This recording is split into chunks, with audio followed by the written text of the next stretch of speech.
and everything is going well and fine with you. Now, what have I got in today's program?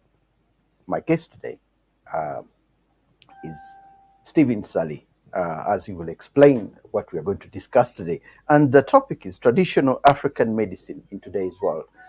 You'll get the details as we go on in today's program. And most of those details will connected with, as we said, African medicine in today's world. Why is our medicine not on the same level with the same medicine in the Western world? Why is it that we don't value what we have, what our ancestors had, and what why should we keep following this and we don't follow what our ancestors left behind for us in Africa? We really need to make sure that as we go ahead, we keep on also making sure that our traditional medicines are in the sort of format that it is, that we encourage them, we keep it going, so that whatever they left behind, it used to work for our ancestors, it used to work for those who have lived on before us. Why can't it work for us now? Stephen, can you introduce yourself? Yes, my name is Stephen Ssali from the Mariandina Research Foundation, a foundation that was set up by my father, Professor Charles Ssali, who was a researcher in both traditional and herbal medicine. Okay. And he was this vein, he was a fellow of the Royal College of Surgeons, and it was from this vein where he did a lot of research to look at African solutions to the challenges we face in Africa to do with health. Okay. And today, what we're finding, a lot of us are in the middle of a health crisis Yeah. that is affecting us globally. Wherever we are seeing that we are having very many conditions like prostate cancer. We are now having high levels of prostate cancer among African men, killing more African men than any other race group. Fibroids are affecting African women than any other race group, mainly African women. So we also have to really look at what is it that we have got to offer as naturopaths, healers, people who are concerned with African traditional research and also African traditional medicine. Yeah, we also are looking at the world that we're living in today as the fact that we're coming from a heritage of healing. Yeah. Our great African ancestors were left us a great heritage in terms of healing and well-being. They left us a legacy in terms of herbs that they were used by our forefathers and our foremothers. Today, what we've seen is that we have moved out of the vein of traditional healing in terms of its natural medicines and moved into what they call the allopathic world or conventional treatments. Now, don't get me wrong, conventional treatments have their place. Yeah. But today, what we are looking at is African traditional medicine. Why is it that we've forgotten what our forefathers have taken and have taken time to bring together? And also, if you look at the Chinese, they've had a long history of about 5,000 years of using many herbs and their remedies. Africa's natural medicine or traditional medicine goes back also thousands and thousands of years. Of course, many times it's not actually recognized, and it is looked at as something. Sometimes they look at it as even labeled as witchcraft or something. Look at it as traditional, as something of a lower vein. Yet what we're seeing today is that a lot of the modern medicines we see today in the world have actually taken and come from the grandmothers and grandfathers who've probably identified certain things and given them to researchers in what we call sometimes even big pharmaceutical companies are using these herbs from Africa, purifying them and then producing them, reselling them back to us. So what we've got to remember is that Africa is rich in a heritage of what we call a lot of what we call potent African herbs that are literally in the barks of trees. They're in the herbs, in the some of the shrubs, in terms of literally all the what we call the preparations or the what I would call the essence of what I would call the healing properties in these herbs. So we're learning more about the fact that many of our former traditional healers are sometimes not acknowledged. Sometimes they're not actually given a platform where they can actually share the message. Sometimes because the medicine sometimes is put in like let's say unpresentable way. Sometimes in liquid form, sometimes it's in jerry cans or things like that. So it is looked down upon because of the content and how it's packaged. So we want to hear at this stage to really look at how we can raise the profile, raise the essence of what we in Africa have to produce and also present. Who is to blame? Is it the government? Is it the pharmaceutical companies? Because if things are not going the way they are supposed to go, someone has to be blamed for our failure. It should be our government not to encourage people to use them, or not to put more funding into them, or something like that? Who should we blame? Okay, I think in more than looking for who to blame, I think we as African people need to take responsibility. Yeah. Because the responsibility means our ability to respond. The Creator has blessed us with so much in terms of literally healing capacity on the planet.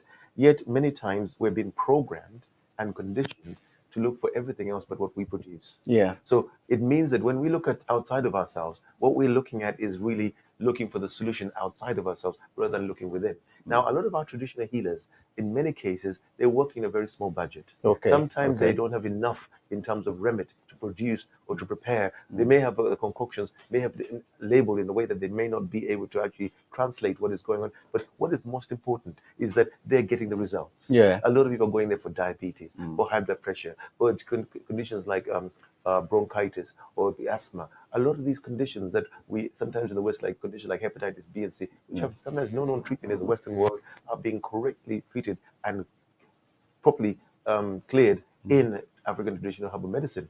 So we're seeing that the growth of this field is also reliant on the government support.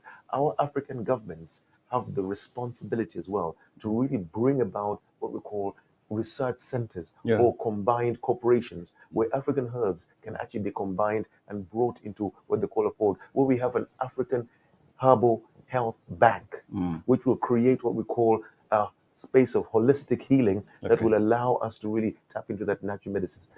For example, I just want to give you an example. Is that there was a doctor in Ghana called Dr. Drobo. Dr. Nana Drobo was a very powerful doctor. He was doing research. If you know, as Africa, we've been facing many plagues like HIV/AIDS, Ebola, and at that time in the 80s, there was a plague called HIV/AIDS, and Dr. Nana Drobo was one of the people who was doing a lot of research in looking for what they call treatments for HIV/AIDS, and he was able to come about what we call a treatment that was very powerful. So he actually said, "Let me go to Japan and share my message with what I found."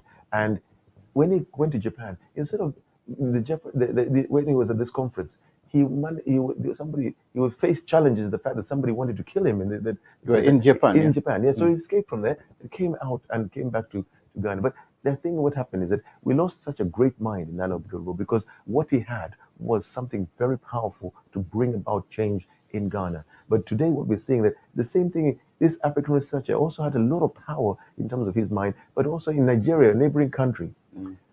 We find that there was a doctor called Dr. Balaka. Dr. Balaka was so powerful. He was treating the whole of the Nigerian army.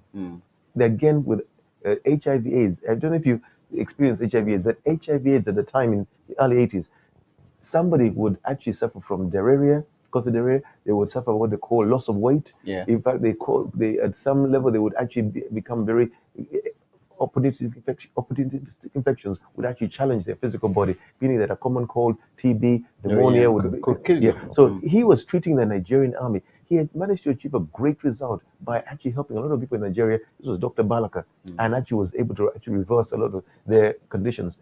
What came up when he challenged the Ministry of Health and said, "Look, I will actually challenge you to actually make this product available to all Nigerians." The Minister of Health just threatened to resign. And he said that if this works, then I will resign. But he did not follow up. So our own people can be our own worst enemy. So when you talk about who's to blame, sometimes you got to look within ourselves that we have to get our own house together. Is it education as well? And I want to give you another example. There was a gentleman in Kenya called Dr. Kobo. Dr. Kobo was a fantastic researcher talking about, he had produced a compound that was, he was called Pearl Omega. This was going to be again launched in Kenya. Again, when this was heard about, immediately when he was about to do the launch and everything and get everything ready, that product was banned. Not because it was bad, but because it was something that was going to revolutionize treatment of this condition which called HIV/AIDS in Kenya. Now, I'm bringing the fact that even our own national drug authorities sometimes can be swayed by funding, by bribes, and this can actually block very powerful African research that could be actually brought forward. Another doctor called Basil Wainwright, again in the field of HIV/AIDS. You're so encyclopedic. Yeah, he would actually had actually found something very powerful again in the treating of HIV/AIDS. He went to America and he was incarcerated in America without trial. So we're seeing that a lot of these cases are giving us back, and I want to give you a personal example. Professor Ssali, who again, your dad, father, yes, he again was doing HIV research in the very early days. He came up with what we call treatment, which has actually appeared on CNN and also had a lot of track record in terms of really achieving he treated over 18,000 patients with an 80% success rate with HIV. These are people with full-blown AIDS. But even after 5 years of really tremendously treating these 18,000 patients, the government of Uganda banned him. Not because it was bad, but because of the fact that a pharmaceutical company wanted to introduce a pharmaceutical compound to treat HIV/AIDS. Combination do you know what they were treating? They were treating or introducing AZT. AZT is something that even if you are as well as you are right now and you start taking AZT, you start to become, just the side effects alone will bring the body's immune system down. So what we're seeing today is that Uganda was starting to actually pioneer, and Nigeria was as well as Ghana and Kenya. They were starting to pioneer the way in terms of HIV/AIDS research.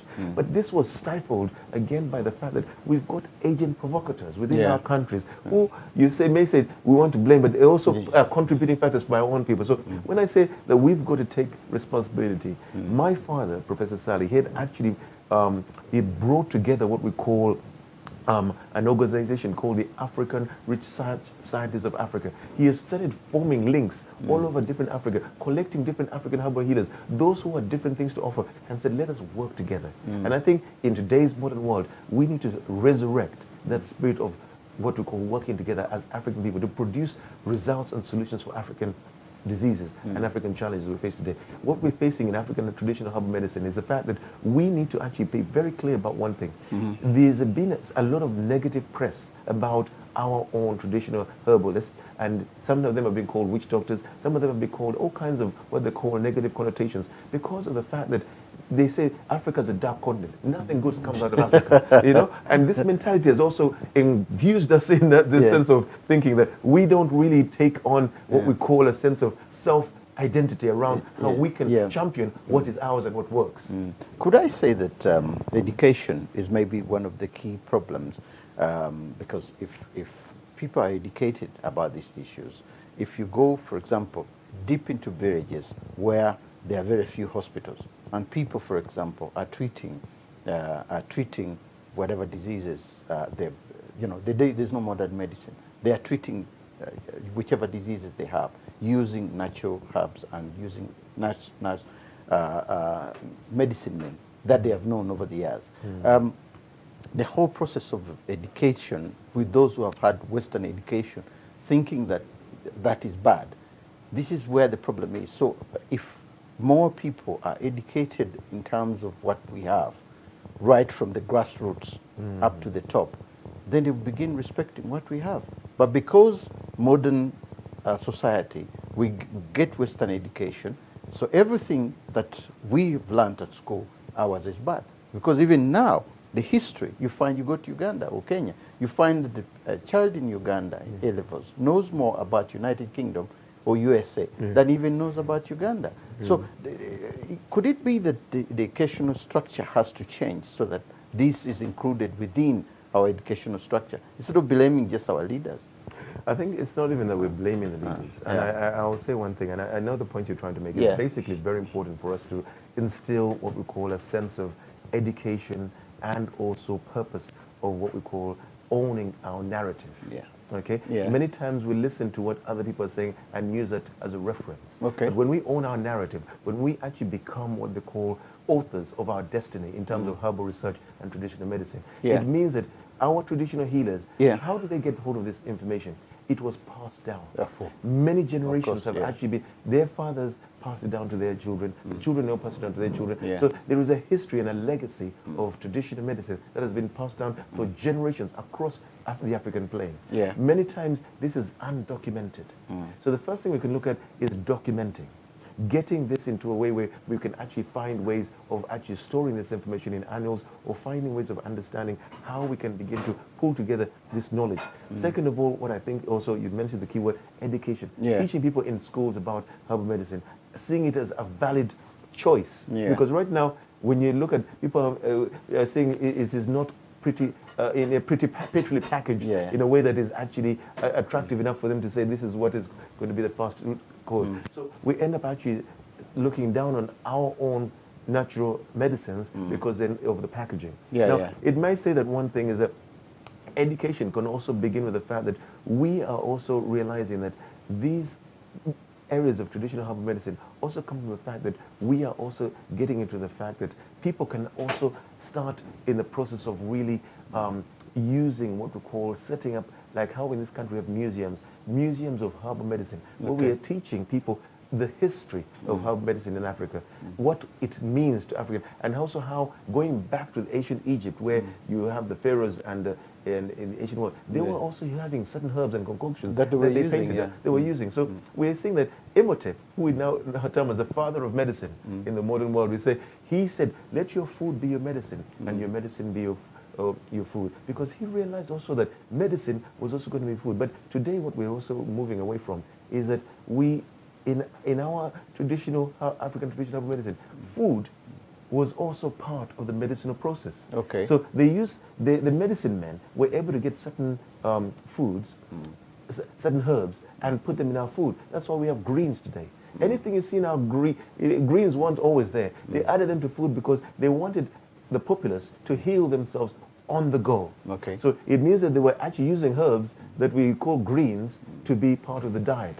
So we also see that at the same time we are understanding that herbal medicine in itself is also, it's how it's prepared. Some of it is about also extraction, potency. For example, sometimes we have what they call certain traditional herbal medicines who use different techniques, and I'm going to share with some of the techniques they use. One of the things that we are finding is that some of them actually, I don't know if you've heard of Credo Mutwa. Credo Mutwa in South Africa is a very powerful herbalist, and also has been actually saying that in the Asian world, people were able to actually talk to these herbs and tell them to produce certain medicines at a certain time to heal certain conditions. Now that seems alien to some people, and seems like, how could somebody do that? Yet when we hear Prince Charles talking to plants, we say that's okay. But when we hear about our own African people talking to certain plants, we think that is just unusual. Why would they do? But so it is again perception. So what we want to get into is the fact that we are deeply embedded in what we call an intelligent world, which is a herbal world, that is consciousness, that is carrying energy. So these herbs, they are part of the herbal kingdom, and they all have what we call certain spiritual connotations that work with them. That's why you find that when people are doing certain herbal medicine or traditional medicine, they also use what they call this herbal medicine for healing certain spiritual illnesses, for healing certain imbalances that people may have, not just physically, but also spiritually as well. So a lot of things that we are facing today is that many people today are facing challenges around the fact that we are actually not realizing that imbalances or diseases or challenges we face, whether they are treated with herbal medicine or with medicine, what somebody always wants is the outcome. They want to feel better, they want to feel more energy, they want to feel that the ailment they're treating is gone. Now when you come to herbal medicine, you also have to look into the fact that sometimes natural things take time. It's not like a painkiller that is going to just switch off the pain. So we have also got to look at what we call the way we sometimes also combine herbal medicine with African spirituality, because they are if you look across the African plain, they are using herbal medicine in also ways to enhance and optimize what we call our spiritual health as well. How do you connect the two, spiritual health and traditional medicine? You go to the traditional healer, he gives you the medicine. Then what does he do? He calls the ancestors. He does what? What does he do? To make it a spiritual. I'm surprised. That's an interesting area. It's very interesting because African herbal medicine and African traditional medicine is also intertwined or interconnected with what they call spiritual well-being. Because we're not just physical beings; we are spirits having a human experience. So if you're a spirit having a human experience, that means in most cases people can be physically unwell, people can be spiritually unwell, people can be emotionally unwell, people can also be what we call they can be in a space where they are they can be in a space where they're actually going through what we call challenges around creating imbalances due to what we call things that can be corrected. So what I always share is that one of the things we have to look at is what is the root cause. diagnosis is everything. That is why when you go to a traditional healer, the most time he spends on you is looking for the root cause of the problem. Once he identifies that, he then applies the solution. But before he can identify that, he has to find out what is wrong with you. Now, when it comes to what they call, if he finds that there is something in your ancestral lineage, or if there's something in your ancient ancestral past lives that is causing a physical challenge, that can also be termed as spiritual disease. Okay, and it needs what they call some treatments. Kind of inheritance. You find that in today's world, you have what they call inherited conditions. You also have what they call genetic conditions. You have conditions that are programmed. You also have conditions that are what they call driven by genetic traits. So at this particular stage where we are, we have to remember that it is all about diagnosis. We have conditions where people have alcoholism in their family, running all the time. Your family, a whole family is a family of alcoholics. You know, but they say, oh, it's just running our generations. Other people say diabetes runs in our family. Other people say, you know what, every 2 months, every year we lose 3 people in our family. It's like clockwork. So these are also things that we have to take into. Now, the traditional healer, the traditional herbal medicine, actually takes into context all those things, because he's operating in a holistic world. He wants to know what is the problem. Why is this family going through this challenge? Why is this individual having this challenge or these patterns that are repeating every month? So sometimes people get what they call the hearing voices. Okay, you've had over here, they'll call it schizophrenia. So somebody's hearing voices. Now, when you find that somebody's hearing voices, usually they say that let's go to the what we call they'll tell them let's go to the mental institution. But you know, in Africa, what the people do, they realize that is a spiritual component that needs addressing. So the traditional healer or the traditional medicine man actually goes to now liaise and congregate in such a way that he can commune with the ancestors and find out what is going on in this area, and then deliver a solution for the person. But in most cases, that is sometimes done in secret, because people are sometimes ashamed of even actually even acknowledging that there is a spiritual condition going on. So they just use what they call a Western approach, which is now put them on the drugs, mental health drugs, which sometimes are suppressing the condition, never looking at the root cause. In today's world, what we're facing is that African diseases are being incorrectly treated through Western medicine. That's interesting. It's one of those things. Now, I just want to turn to your dad, Professor Ssali. I was privileged to have met him a couple of years ago when I was a journalist in Uganda, and I was at a couple of press conferences where he was actually bringing out Mariandina. Is it Mariandina? Mariandina. Mariandina, that drug. And it's a food supplement. It's a food supplement. I was at a press conference at one time, and of course he explained that at Makerere University. This is ages ago. I can't even remember when. Obviously, what I wanted to know, you got a cup of this here, which, what does it do? Could you explain a little bit? Because as somebody who is involved into this, and you're probably much more well informed about it. Just a little bit about it. Okay, just wanted to give you the history behind it, because what's very important at this moment in time is that in order to understand where everything's coming from, you have to go back to look at where it came from. In the 80s, there was a major challenge, which is a global epidemic for the African continent. Today, 80% of the world's HIV/AIDS cases are in sub-Saharan Africa. That means that we are now facing a major epidemic in Africa that is killing people silently. And I use the word silently because many people have taken that off the radar. Just like we have Ebola now, we have SARS, we have conditions like diseases like epidemics like West Nile virus, and all these are what they call major diseases that actually cause a lot of scourge and killing people en masse. Today, when you go back in the time in Uganda and many African countries, more or less the same, people were dying from this condition called HIV/AIDS. Today, it is well managed through better nutrition and better healthcare. But what you're finding is that back in the day, people were becoming emaciated. They're becoming actually, in fact, in Uganda, they called it slim. Okay? Because I remember so people used to lose weight within 2 weeks. They have constant diarrhea, and they have all kinds of, and they had something called HCP. The general worry, So this whole brought up, the HCP just means a rash on their skin.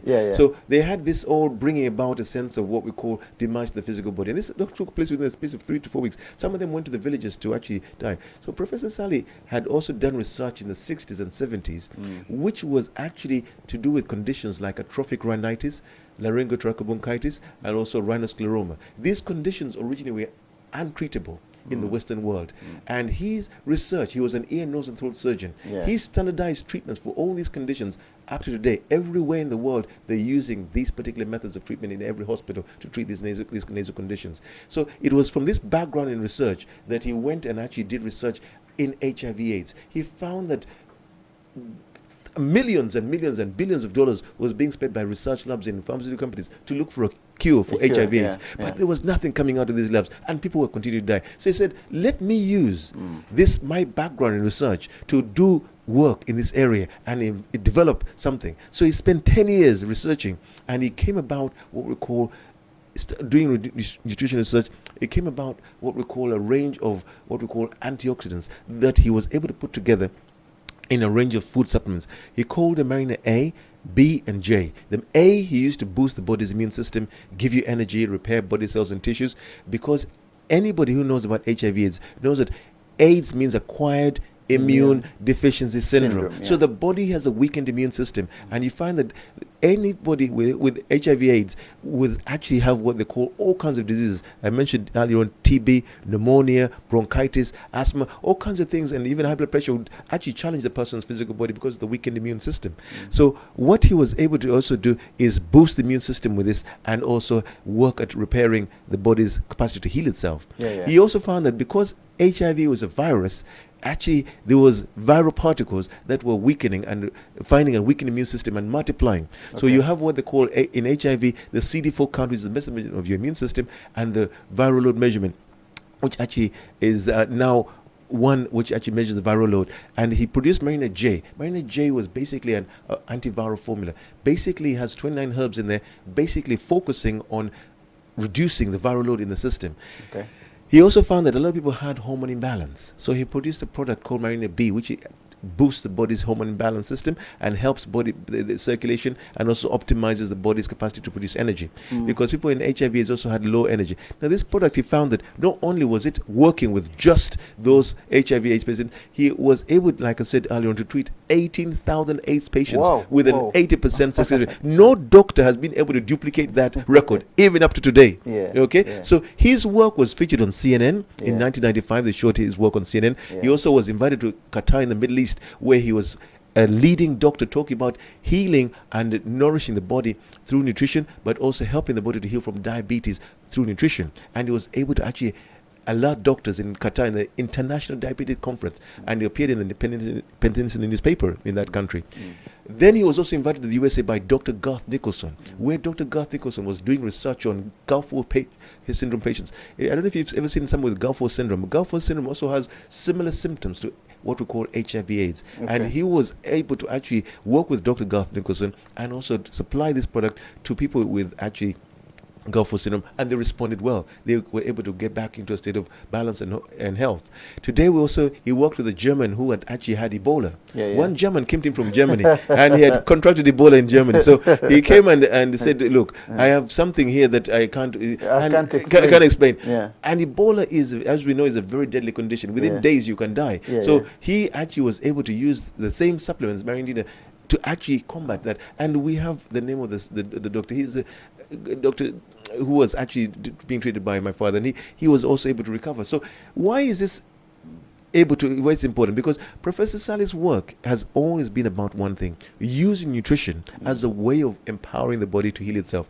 Now we're finding that with the advanced formulas that we have at the moment, we can actually combat a lot of conditions just by working with the immune system. The immune system is the number one healing force that we actually, once it's in order, the Creator has already blessed us with that. Once we can create the right internal environment using natural antioxidants, the body can heal itself from anything.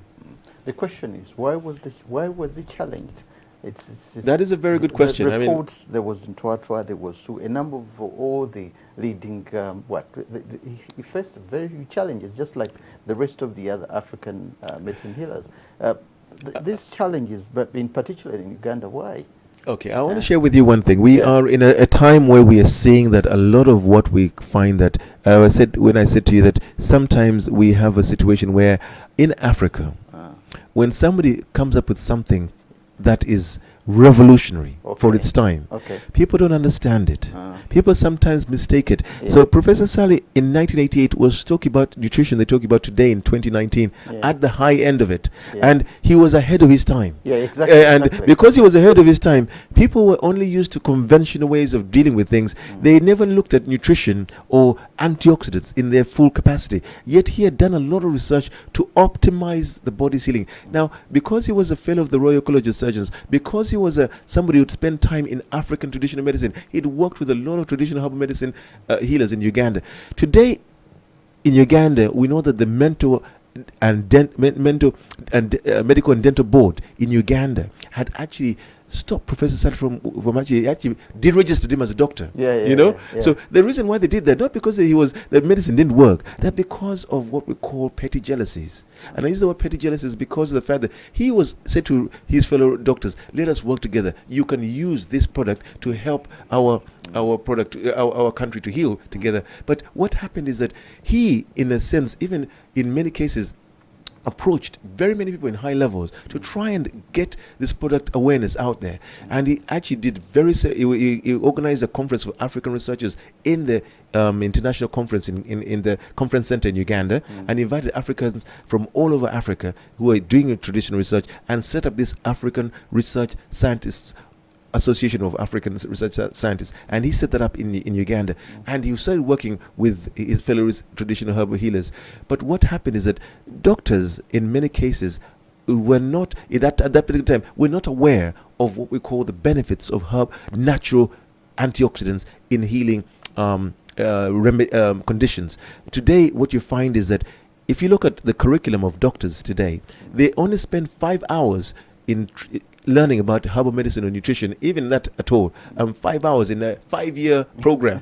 So their main thing, they do what they do very well because they are trained to actually be in what they're doing, and they do a lot of good work in terms of helping to heal and repair. But what is happening is that these are two worlds that are now the conventional allopathic world and the holistic natural world. So what we're facing today is now integrated healthcare, where now the world is moving towards that. We are seeing a revolution in now doctors who are already stuck on one side of conventional healing, of medical suppressants of things like suppressing conditions, now moving into what we call the world of holistic healthcare, because they're realizing that the body needs a holistic approach. And this is why you find that when Dr. Ssali brought this holistic approach in 1988, people were fighting him down. They did register him as a doctor. There were major protests across Uganda when they banned his product in Uganda. Not because it was bad, but because of what we call the pharmaceutical companies. They want to introduce AZT in Uganda, and they couldn't, because of the popularity of this product had in Uganda at the time. They would not be able to do that. So they gave the Ministry of Health what we call a bribe. We know that in Africa, what is happening, what destroys our natural capacity in terms of herbal medicine to grow into what they call the giants that we can become, is because of the fact that the corruption sometimes also fails us. We would rather risk the health of an entire nation over a bribe that we're going to get in the back. So this is what we're facing at the moment. I'm sorry to say, but we have to really be clear that in today's world, if we're really going to begin to rise as African people in this field, we have got to set the stage so that we can begin to be the pioneers of what our forefathers have already known for generations works. And now what we're facing in today's world is that we are not facing what we call the clarity of the fact that everything that we're doing right now is literally now copying. We want to copy medicine from India. We want to copy medicine from the West, rather than actually developing our own natural medicines that have been tried and tested for generations. Yeah, I know. The thing is, that's where the biggest challenge is, and as we're saying, traditional African medicine in today's world, it's a big challenge in today's world. Anybody trying to get involved with the traditional African medicine will definitely meet a big challenge, just not in Uganda, but the whole of Africa. But you have money to be successful in a way that this product is sold in Ghana, Nigeria, and other parts. That's true. Is corruption playing a part in it? Do you pay anybody some money to sell this? Because I think as you're saying, that's a very good point. I mean, I think one thing is that the product itself sells itself because the Yeah. product is good. It stands on its own merit. Yeah. It has been in use for 30 years. Yeah, of Till course, of today. course, of Okay, course, yeah. so if it didn't work, it wouldn't be in use, and people still wouldn't be continuing to Yeah, use it use it, and yeah. utilize it and see results by it. We've got thousands of testimonials on our website. Okay, so people are realizing today that Mariandina itself is a product. Yes, it is African researched, African backed in terms of literally what it does, but also a lot of the herbs and the nutrients are actually being sourced from Africa and also from South America as well. So we are seeing that a lot of what we're finding is that we are also in a state where we're realizing that everything that we're doing has to point to one thing, is that how capable are we in terms of promoting ourselves. Many times we may say, yes, we're in Nigeria, we're in Ghana, we're also in the USA, we also here very popular here in the UK. We've got a certificate from the Minister of Fisheries and Food here that the product is safe to use, and also is free from any harmful radioactive material. It's a vegan-based product. So you're finding that a lot of what Professor has put all the pillars in place for what we call a product that actually can deliver what it says it can deliver. Now, what is most important is have we faced, coming back to your question, is there a point where we've been bribing? You And have to bribe somebody. yeah, in to Africa, make sure that in the Africa, product- we are in a situation, and you and I know that our own African people sometimes do not look at the good of the whole country.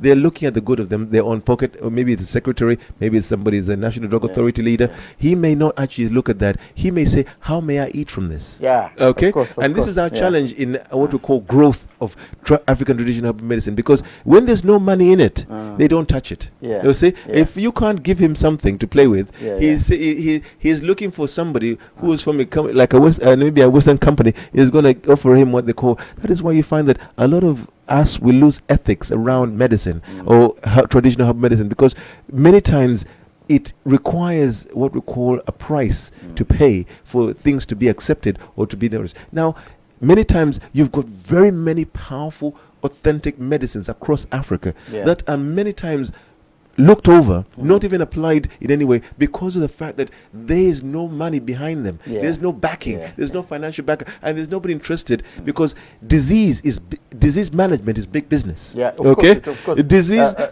drug dependency is big business. Of course, and at the same time, pain killing is also big business. So we're in a situation where our society, our leaders are also being programmed and conditioned in this way, because we are not looking at solutions where the solutions already are, in that the solutions are already within us. We have to now put together what we call a plan of action, an African health think tank, where we can do for self and bring about the solutions that will help Africans from the diseases we face. Today, I shared with you, prostate cancer is killing more African men than any other race group. African women have fibroids in a mass. Breast cancer, if you look at cancer, even in this country, you find that cancer is now killing more black people than any other race group. You're also finding today that conditions such as diabetes is more prevalent among people of African origin and Asian origin. We are finding that at the same time you are having a country like Jamaica having the highest level of prostate cancer in the whole world. You're finding that also a situation where 80% of the world's cases of HIV/AIDS are in sub-Saharan Africa. You're also finding today that we are going for diagnosis or finding out challenges or health challenges very late in the day. So we find that we as African people, instead of what we call using our own traditional herbal medicine, we are actually doing everything else but that, because we have been conditioned to neglect that aspect of ourselves. So it brings us back to the same point. Do we have the capacity to heal? Yes.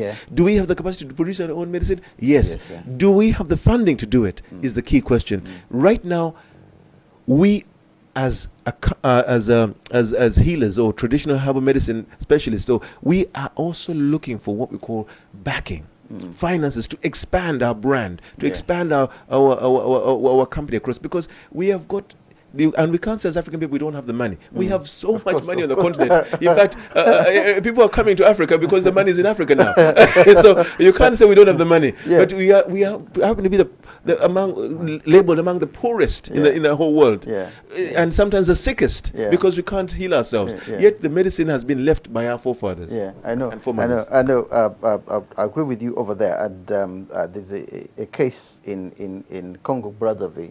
I was reading about a couple of weeks ago. It's about Ebola. Somebody in Congo Brazzaville was saying that they have had Ebola there for years in Congo, but they have traditional people who actually deal with it because they know, this disease, I think, whether it's something to do with the monkeys and so on. They've had this for quite some time there, but Congo Brazzaville doesn't have it, but it's moved now to, and they were trying to say, look, come to us and we will deal with this issue. But the people who are traditionally dealing with it, when the Western people look at them and say, look, no, I don't think, they haven't even tried it, but they're saying, no, we're not going to go there, just in case it becomes something that could actually cure that virus, the Ebola thing. So I agree with you over that. Now, to add to that point, is that originally Ebola was started from something called the Marburg virus. Okay. That was the original. I mean, Ebola is just a river. Okay. But so it's just a river. So they just named the river and said this is the Ebola virus now. That river. So we are now in the understanding that this particular condition also, even though it brings up a great demise of people in a very quick way, but also we've got to look at what we call the fact that sometimes we have what they call vectors that are promoting factors, and these vectors are promoting factors. They bring about a situation where conditions like where people suffer are not attended to. Now, if you've got a weakened immune system, that is the first literally line of defense that your body needs. Now, any Ebola patient, they will need a strong immune system. Of course, now, if they're not taking the nutrients that will help to repair the immune system, you see, the Creator, He has made your body a smart body. Everybody's body is built with intelligence. There is nowhere that your body has a new version tomorrow, even in 10 years' time. It's not like a smartphone. You have a smart body already. So there's no smart other body. The Creator made the body once, and that's it. What happens in these situations where we have Ebola, West Nile virus, SARS, chikungunya, HIV/AIDS? These are major conditions that create epidemics as a result of the fact that the body's immune system has been weakened, either through undernourishment or through what they call promoting factors, environmental pollutants, or things that we can consider as what we call people who are not nourishing themselves with what we call the right foods, or they're eating badly, or have a poor diet. So we are seeing that in today's world, if we are really going to begin the process of really looking at what we call, you're saying there, is that we are in Africa where we're using vaccines for preventing disease. We're not. We're using what we call our own immune systems. We're using, in fact, just to give you an example, Uganda, we had one case of polio. They vaccinated the whole country, and polio started to rise. In Congo, they vaccinated the entire Congo in 72 hours. They found children under 5. They just give them jab, shot. Now, this is now part of a wider program of what we call global population control. And this is part of what we call, again, where we're seeing that now global population control, where Africans have become what we call a target. I don't know if you've heard of the case in Kenya, where they found that only women of childbearing age between the ages of 15 and 45 were given a tetanus jab.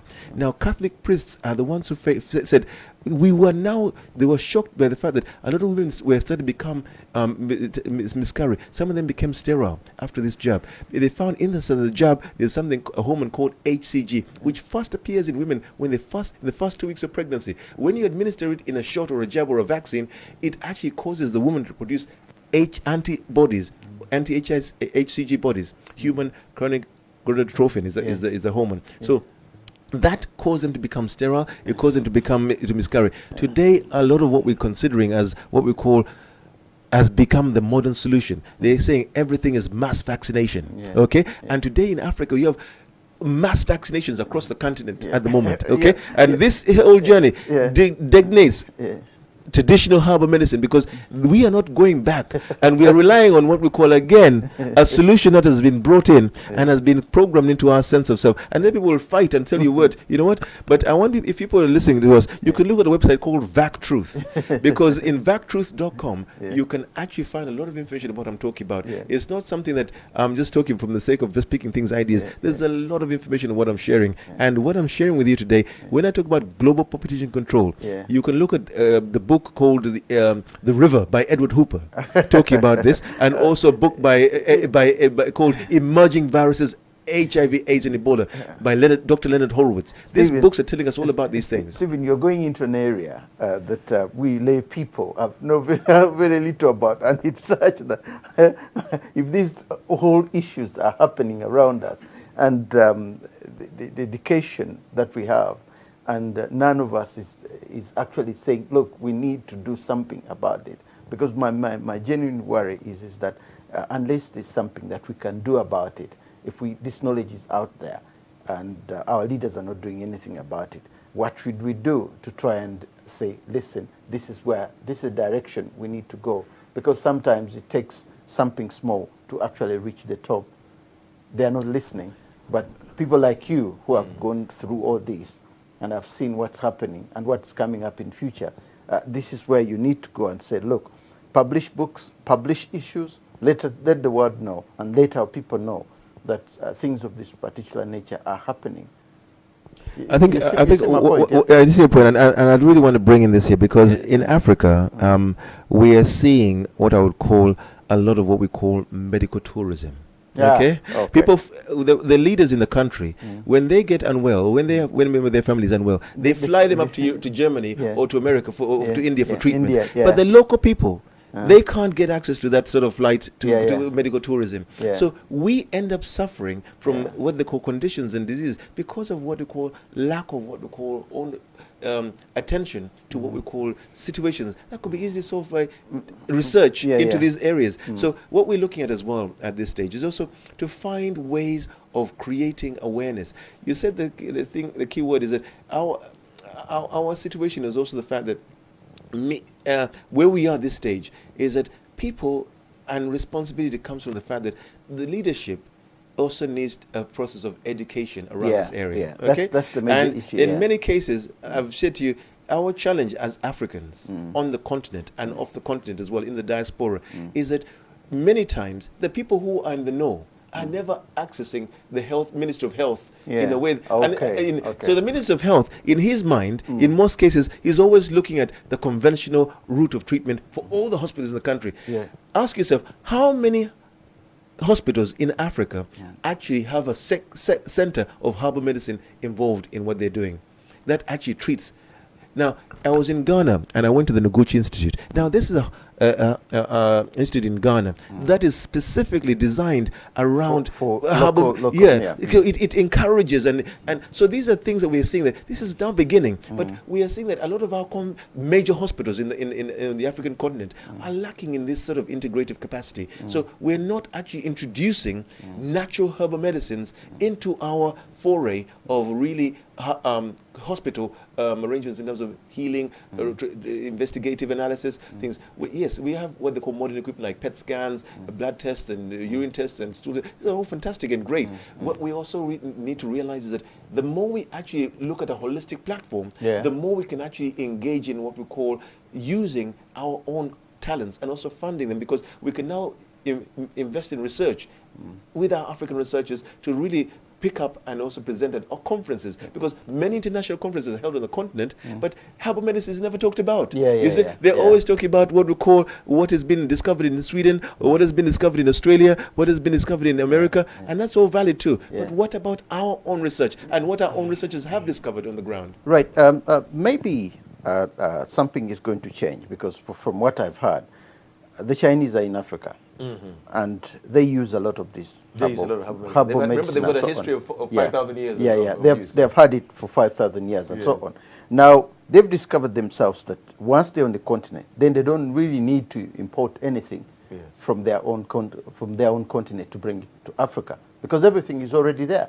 Now, I heard this from South Africa and from, I think, Zimbabwe and Malawi, where some of them actually have come, and they are using traditional herbs in Africa to create the same kind of medicine that is in China, and they're selling it to us. But what they're using is, it comes back to what we already had years ago, which was already in existence. Maybe that's going to help, because when in Tuatwa, I think Tuatwa was his name, one of the guys at the Ugandan Ministry of Health, who was banning Professor Ssali from continuing with this, said, look, he got this whole thing from the Chinese. Now, if he got it from the Chinese, because one of the things he mentioned in that report, I was a New Vision reporter at the time, he said, oh, the herbal medicine, the herbal things that he's trying to introduce are actually been existing in China. So if he's introduced them in the country, what's wrong with that? Now, the Chinese are bringing it in Africa. They're going to sell it and earn more money and get more money from the Africa. When the ones that were in Africa at the time, the same things being sold to us, just the way they used to they take coffee from us, brand it, and then bring back and sell it to us. So, but this time, I'm seeing it from that angle. Maybe this will improve in a sense that as time goes on, our education will be, people will be educated and say, hang on a minute, why am I buying a Chinese herb when it's made exactly from the same, the same fruits, the same things that, Dr. Ssali had. It's a similar kind of thing. It's just the body needs nutrition, the body needs this. So some of these herbs, the way they are prepared. So people will start questioning why, if an African has it, then maybe at the same time, why should I buy it to a Chinese? Why don't I invest in a Ugandan or a Kenyan or a Tanzanian? But I believe that challenge might create a balance. And that balance would be because when you watch and you see, you learn from what you've seen. That's the feeling I have. It could change the balance of power and come back to us. Maybe it's a good thing the Chinese are present in Africa. although my belief is that I would hate the money leaving the continent. That it really hurts me. That money should remain on the continent, and it should be our money instead of taking it back. Taking it out. Well, I mean, I just want to first of all say that the Mariandina products have nothing to do with Chinese herbal medicine, okay, at all.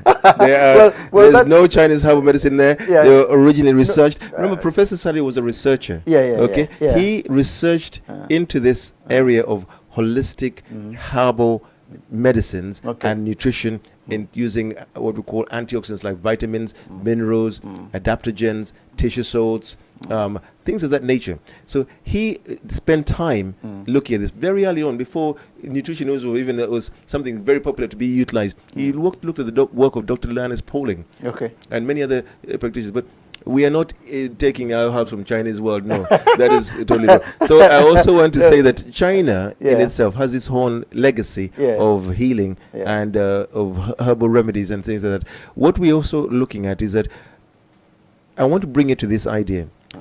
Where a herb or nutrient is grown plays a key role in how potent it is. Okay? Whenever we look at anything, we also want to go back to the fact that cultivating of herbs on the African continent, or cultivating of nutrients, or there's sometimes things like specialist items like, let's say, golden seal. Golden seal is the most expensive nutrient on the planet. One kilogram can cost up to 250 pounds. So imagine if we could plant golden seal all over Africa. Okay, couldn't we actually sell it to these herbal companies around the world that are actually now looking for golden seal at that particular price? So we have to look at also the monetarization of our produce, meaning that we have to also value, because a lot of people are doing a lot of what we call fair trade harvesting of things, and putting that fair trade label on there and saying 10% goes back to them. So I've seen that. We are not really in the market, exactly, and we buy that thinking we're helping our brothers and sisters because it's got fair trade label. And many times we find that if we can actually look at really large scale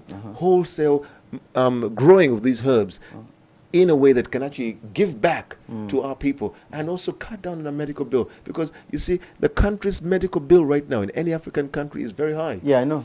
And we are facing now challenges that our forefathers never suffered from, diseases that they never suffered from. And why? Because we've adopted a Western lifestyle, adopted lots of Western foods, eating white rice, white pasta, white bread. All these things are become devoid of what they call nutrients. Many times we have polished grains and everything. So we on the continent require high dense nutrition because of a compound called melanin that we have. Okay, melanin is a color that we have. It is rich in what we call healing properties. It is a chemical that the Creator has blessed you with, but we've also got to find ways of nourishing it. Now, when you are having a situation where you've been blessed with something, but you're underutilizing it, it means that your body's capacity to heal is undernourished because of a lack of awareness.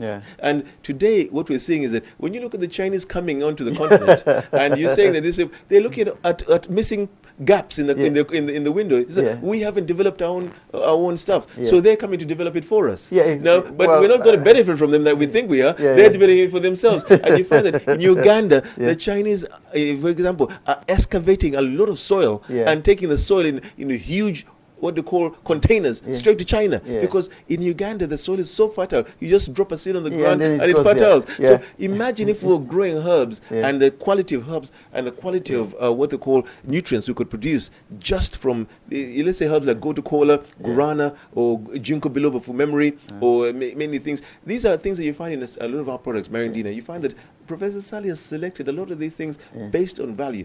These, for example, you find in Marina A, you've got selenium. Selenium is known as #1 anti-cancer mineral. Okay, and there was a case in Senegal where they found that selenium is a compound, which is a mineral.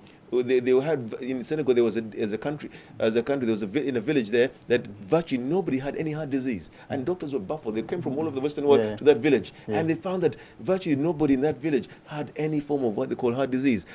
When they tested their souls were high in selenium. When they went to another area in China where virtually even young children were suffering from a hole in the heart, okay, they either had congenital defects, they had all kinds of challenges in terms of high blood pressure and angina and all kinds of coronary heart disease, all because of the fact that when they looked at their souls were low in selenium. So what I'm telling you, where the herbs are grown is also determining the nutrient value that the herbs actually end up with. Today what we're seeing is that we are deficient in so many trace minerals. That is leading us to what they call producing in Ghana. Now they have an institute for holding the heart babies. Oh, really? Yes. So we're seeing that why is it that our young children are being born with a hole in the heart? It means that there is something missing from their diet. But because we're not looking at this in closely, the government is so focused on other things that it is not paying attention to what we call nutritional capacity or nutritional nutrients that can help to to repair and reduce congenital defects.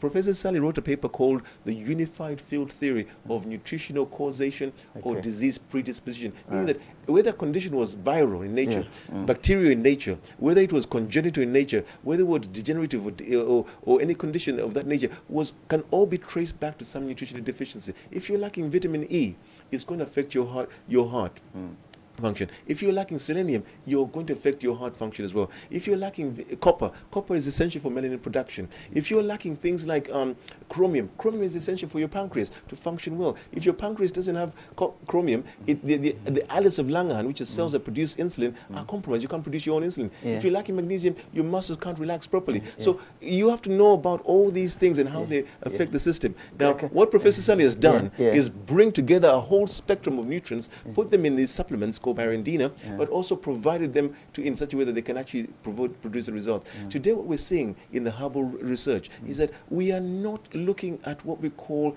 the symptoms and looking at tracing them, why they're there. So we are looking at what we call treating the symptoms only instead of treating the root cause. And what I'm saying is that if we're going to develop traditional herbal medicine, we've got to start to document things, do what we call trials, do studies, do double-blind studies, find out how we can begin to empower our African researchers, right the way Professor Ssali was mentioning, which is really doing the groundwork research and bringing people together and forming groups of healers to bring about documentation and also herbal research work that can be used all over Africa.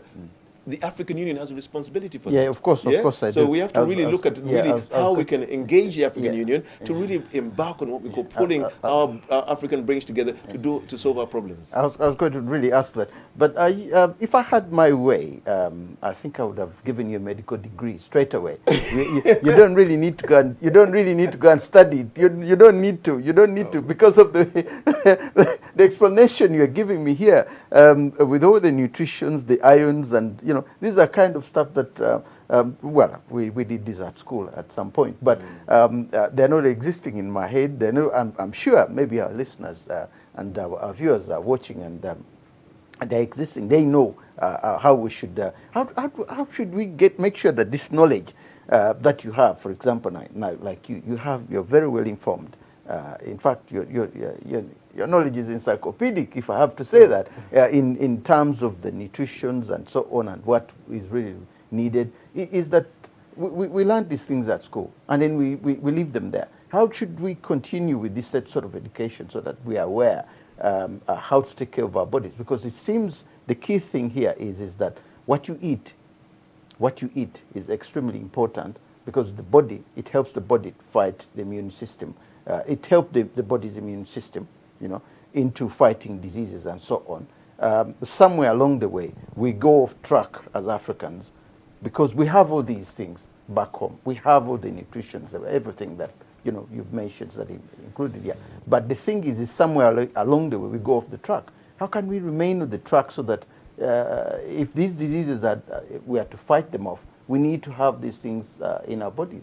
Okay. In terms of food, I think what you say in West Africa, they eat something, and they don't have holes in the heart, and these researches are not released generally to most of us to get to learn from. In fact, we had a case we've had two testimonies of people from Ghana who actually we're very products are very strong in Ghana.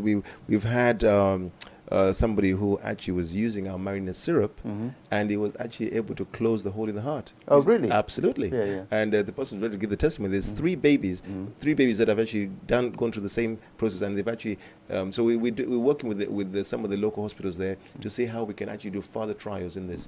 But what I'm sharing this with you is that it begins with education. Okay. Of course, that's very important. It also begins with the fact that we have to actually incorporate a healthy lifestyle. Okay. Africans naturally are actually grown up on herbal remedies anyway. Whether whichever country, whether it's Ghana, whether it's Nigeria, Senegal, with Ivory Coast, whether it's Mali, or whether it's Uganda or Kenya or Tanzania or Zimbabwe, Zambia or South Africa, every African country you go to, alongside their way of actually living, there's always what they call natural remedies that grandma used to prepare or grandpa used to prepare for them. And we've grown up that way as a way of living. Now, what has happened is that the process of really applying what we call you're going to look at it this way. You want to also remember one thing, is that everybody goes into different fields. Not everybody is going to be into doctors and nutritionists and I know. But there has to be some base knowledge that we have and empower ourselves with. Today, health is now becoming a very big topic in so many areas of our. It is becoming what we call a situation where people want to know more about health. They're doing more health research. There's more health awareness about, more health programs. Diabetes, in the NHS today, is spending £1 million every hour treating diabetes alone and its complications. That tells you the capacity of funding that is required. Now, how much of that money goes into prevention, do you think? I wouldn't even guess. I wouldn't even guess. £1 million every hour treating diabetes. Now, diabetes is the #1 cause of amputation in the world. Okay, it is also the #1 cause of what they call blindness. So we are now seeing glaucoma conditions like glaucoma. So we are seeing that we have to now really look at why is it that Africans are becoming unwell. Okay, and one of the reasons why, and I'll share this with you, is that you talk about engaging, but this is about incorporating what we call a state of mind where people are looking at the power of prevention rather than power of waiting for conditions to happen. So we are now looking at what they call the area of supplementation. We call it supplementation as a new word in the world that we live in, but we are also in Africa. People used to use what we call bitters. That is traditional bitters. In Ghana, you have Alomo bitters and many other bitters that they use. And in different parts of Uganda, we have also bitters, and many other parts of Africa, they've got their own bitters. Now, bitters play a key role in health. That is part of our natural way of life. So we engage in the world of bitters because we realize that they're very good for the liver, they're very good for cleansing, and also we find that a healthy lifestyle also comes about in terms of prevention, in terms of detoxing the body, cleansing the body. A lot of people in the Caribbean, they use a process called what they call washout, or they use castor oil to actually cleanse parasites from the body. Today, people don't do any parasite cleanse. They deworm the dog, they deworm the cat, they forgot to deworm themselves. So parasites are things that can, in the form of tapeworms, roundworms, pinworms, they multiply in your body. And many times, 40% of the people today in hospital today are there because of what they call parasite infestation. A parasite can actually cause sleeping sickness. A parasite can cause malaria. It's caused by a parasite. So we can see malaria is now one of the #1 killers on the African continent. Yet, how much money is spent in malaria prevention?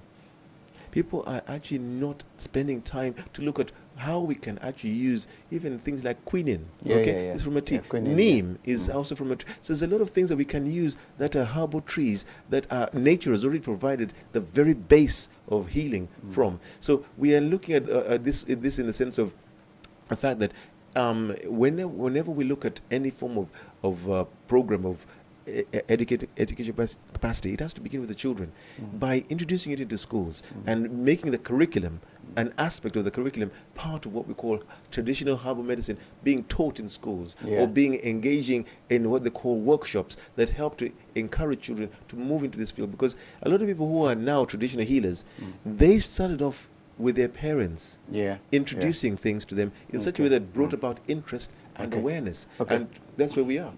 I understand. We're coming towards the end of the program, and something very interesting which probably would make a suggestion on, or would want your opinion on, and that is the fact that, okay, the question of what to do is extremely important, because we are not, we talk about these things. We've talked about the problem. We talked about pieces and pieces about the solution. But does this need money? What should we pump into it to make sure that, should we begin an organization somewhere to do a massive education in Africa, or put more money? Because prevention seems to be a major issue that we need. What other than prevention, is there something else that we could do? I think one of the things we have to look at is that in most cases, we have seen where money has been thrown at problems and hasn't actually solved the problem. I think it's not even the money that is being thrown at the problem, because sometimes in most cases what you want to really create is a process by which we can engage what we call leadership into what we call clear directive programs that are driven by African traditional healers that already know their art and also engage them in terms of really putting together a program of action that will actually generate not only ideas but also produce what we call different products to a certain level. Packaging is one of the main challenges that we're facing in Africa. Creating packaging solutions in Africa, meaning that we can now package our own herbal remedies. Second of all, it means that we can also bring about a sense of what we call labeling, a clear labeling of what is actually our products do. Third of all, we can also bring about a sense where we can actually have what we call a library of, and you can say a well-documented library of what we call our herbs that we have. Today what we're finding is that there's a lot of things in the jungles and the forests of Africa that are untapped, unknown, untapped. Yet somebody's going to come from the Western world, go there, and bring for example, in Ghana, you have this little tiger nut. I always, when I went to Ghana, I've been to Ghana 5. Are you sure you're not a Ghanaian? I'm getting worried. Don't be worried. You could be Nkrumah's son. You know my name is Tamale. There's a town in Ghana called Tamale. My producer was telling me about that. That's right. So I was just saying, there's a tiger nut in Ghana. Somebody has gone and said that tiger nut and brought it here in Europe, and they've now made tiger nut milk. Yet that has been in Ghana for hundreds of years. We've been looking at it. So it just goes to show you what I'm talking about is the fact that we need backing and the thing. But that's where we are today. Ssali, you haven't. We brought this here, and you put it on the table. We just need to a little bit of an explanation. This is Mariandina D, B, Mariandina A, and Mariandina J, and Mariandina J. Now, these are the products. Each one of these, and this syrup for children. This is syrup for children. Oh, you can have syrup for children as well. That's correct, yes. Okay. Yeah, just share with them. The basically, A is our main formulation, is the main herbal, main vitamin supplement that actually Professor Ssali started with. He used this to treat very many conditions by using what we call natural vitamins, minerals, and also trace elements. You find that in here you've got copper. Copper is essential for melanin production. Okay. It's also essential for absorption of iron. You got here in vitamin E inside of here. You've also got selenium. You've got also things like vitamin B6. You've also got vitamin E inside here. So all of these things combined, and many others actually optimize self-healing, improve mood function. You've got vitamin B12 as well in here. Using these things, promoting self-healing. Okay. The B is mainly for hormone balance. It's got things like guarana, gotu-kola, ginkgo biloba for your memory. It's also improving what they call, it's got alfalfa. Alfalfa is known as the father of all plants. It's got every known vitamin in there. So you've also got things like hawthornberry. Hawthornberry is also in here, good for the heart. It improves circulation. This is one of our very popular among men because it improves libido as well. Oh, yeah. right. So this is very good, the B. And also improves what they call heart function, sexual function, as well as also brain function. Rich in a lot of brain nutrients and herb remedies as well. I'm going to keep that. Okay. I'll go to the J. The J is mainly for detox. Yeah, you know, yeah. and as I said, Professor Ssali realized that many times that we were suffering from what they call toxic overload. Okay. And we were eating a lot of things that were actually producing toxins in the body, but also we were actually in a situation where our systems were not actually functioning properly. So he produced Marina J for detoxifying and cleansing the body. He's also got a lot of anti-cancer herbs built into there as well. And he also produced Marina syrup. Okay. The syrup is very good for actually tackling any sort of what we call children's childhood diseases. Okay, children's infections. I said now sometimes our children don't like to eat greens, and then they go to nursery and they get up a cough and cold. So this product is actually very good at. As a 1 teaspoon a day, any child above let's say 4 years old can use it, utilize the product. Again, get into the nutrient world to help them to repair the immune systems. As you know, the children are developing, they need a strong immune system to develop properly, need nutrients. This product also can be used by adults as well as a marinade syrup. These products in conjunction can all be used together. They can repair the body and also optimize the immune system. What you're looking at, as I said earlier, any disease, be it bronchitis, asthma, diabetes, high blood pressure, be it prostate inflammation, or prostate cancer, breast cancer. We've had thousands of testimonies on our website, mariandina.com. Why? Because of the fact that these products, like I said, they've been used by many people in Ghana, in Botswana. We've had testimonies from people in Nigeria, we've had testimonies from people in Uganda, so testimonies from people here. So over 30 years, we've got so many testimonies from people over these conditions I'm mentioning. But what is most important, we are in a state where these are natural remedies made from natural sources. But what you find is that when you actually give the body what it needs in terms of spare parts, people say, what should I supplement? You know, why did I need supplementation? But the body is constantly repairing itself. It is constantly using up nutrients. So you need like a car to replace. That is why you're seeing today is an epidemic of cancer. Cancer is killing many of our people today because of a lack of what? I've been wondering why you look so well. No, by grace, I use my own medicine as well. You're using your own medicine. So I now know, and I'm going to. I'm going to donate one to you. Yeah. Okay. And I also want to give one to 4 listeners to try it out. If you're listening right now and you're listening to this program today at Omega, we are going to give away 5 products for all the Omega listeners. Test them, try them, feedback to Omega TV, and and if you want to get hold of me, I also do consultations. If you want to get hold of consultations, because we need help right now. My number is 077 659 61818. That's 077 659 61818. That's 077 659 61818. We've got a website called mariandina.com, which is MARIANDINA. That's mariandina.com. MARIANDINA, mariandina.com. And you can actually search for Professor Ssali, SSALI, on Google, and our website should come up. These products are also being tested, like I said, by the British Minister of Fisheries and Food, and they're safe to use, they're effective, and also they produce results. Just try them out for yourself and see what the result is. Even if you can even take them for general health, because prevention is the key right now. I've talked about prevention. The main reason is that a lot of us sometimes are going through deficiency diseases because we're lacking chromium, we're lacking zinc. Zinc is the #1 component for the immune system. If you're lacking B12, it affects your mood. If you're lacking things like quercetin is the #1 anti-inflammatory. If you're lacking things like vitamin E, it affects your heart function. And so all these things are very important for in terms of healing. Vitamin C is very important for collagen production. Everything is important.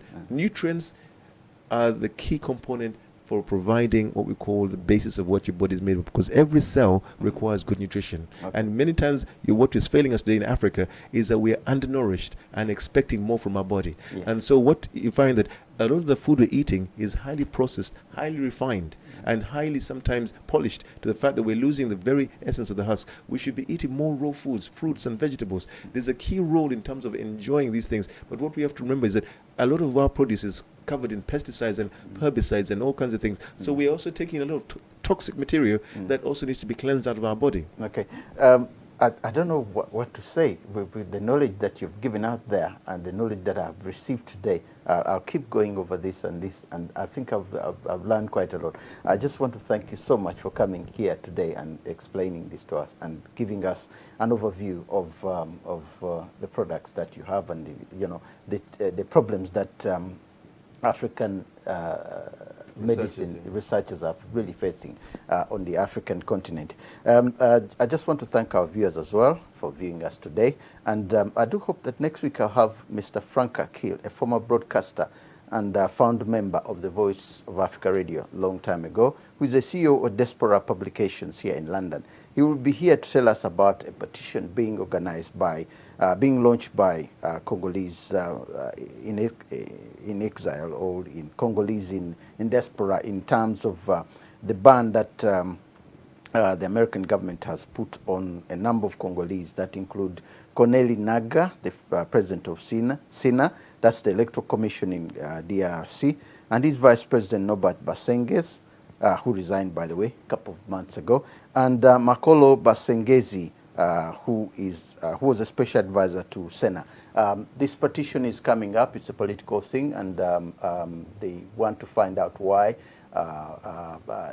and it's coming up. So it will be interesting to hear from Congolese. We haven't heard from Congolese for quite a long time, and I'm looking forward to the program. I just want to say once again, thank you very, very much for viewing us, and I do hope that you've taken on board whatever Dr. Stephen Ssali has said in today's program. Thank you very much, and may God bless you.